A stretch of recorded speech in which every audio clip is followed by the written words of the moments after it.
Do you sign with these big behemoths, these big behemoth record labels versus the indie route?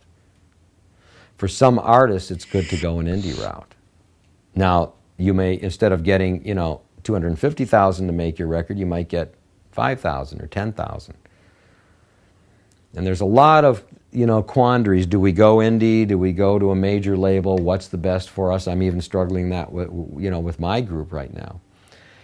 Do we go indie? Do we go to the major label? Well, there's pros and cons on both sides. Yes, if you sign to the big behemoth major label, you're going to get a bunch of money. You could be unrecouped and your career could be over tomorrow. However, if you are going to be successful, then you better be on a major label, because when that chairman says, gee, this record by the Four Chairs is getting a lot of play around the United States, I'm going to push that button.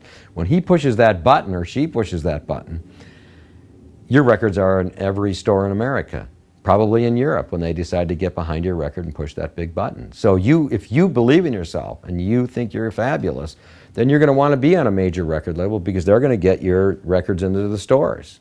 I don't call them CDs, I call them records. They're going to get your records into the stores everywhere, and they're going to get behind you. If you flop, you're going to flop big time at a major label, and they're going to kick you up, and you could be, washed up. Indie label, you can get a lot of attention on an indie label. You can get them working side by side with you, getting you out on the road, helping you sell your CDs off the road, from your car or from wherever you're going to be doing it, which is what bands nowadays should be doing anyways. They will help you. An indie label can send you out under the radar, and you can build a fan base in a lot of cities. So you're not going to sign for a lot of money, you're not going to make your CD for a lot of money. But they will pay you the absolute attention. And they have a lot of connections to get you into this club in Tulsa and this club in Phoenix.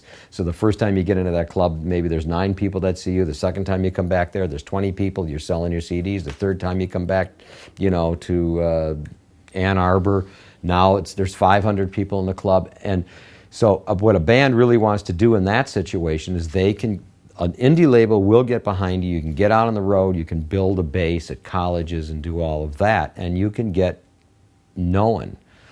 Bands have to tour these days. They have to get out and build that base in each of these cities and build a fan base. You've got to do that.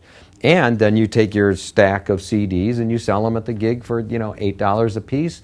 So let's say you're getting, $300 to play the gig, and now you sold another $300 in CDs. You're getting $600, You move on to the next city, and that indie label is supporting you. Problem with the indie label is they don't have the funding to be able to get you any kind of airplay properly in this day and age, which the whole state of radio in America right now is abhorrent. And they're not going to be able to really get the giant funding. Let's say your record starts to take off in Phoenix, and all of a sudden you're huge, and then it spreads to other cities, and they may not be able to react fast enough. Their distribution stream may not be as large. But I believe they both have functions. But, just in the case of Nirvana, they were on, Sub Pop. Eventually they had to go to a major. I think they went to Geffen to make them happen. There are a few good labels out there these days. There are some systems that aren't broken. There aren't labels that have been bought by, other companies that have nothing to do with the music business, and then they fire all the good people within them because they're cranking the numbers. Even the big behemoth record labels should have true little indie offshoots that just do nothing but get bands out there and build fan bases in these cities. And then if the band starts to make it, they can just walk upstairs to the behemoth. That, to me, would be the good model for it to happen.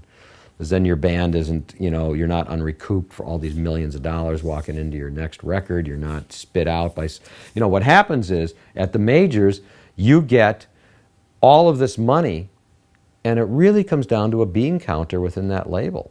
Because the bean counter in the meetings that they all go into, because it is a business. There's 2 words to show business, show and business.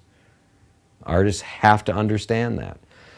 But it comes down to the point where we say, God, we really love that group, the Four Chairs. We all think they're great, but geez, they only sold 70,000 units. So the bean counter, he rolls up his sleeves and he brings out his pencil and scratching his head and he says, we got to get rid of them. So you're done at the behest of a bean counter.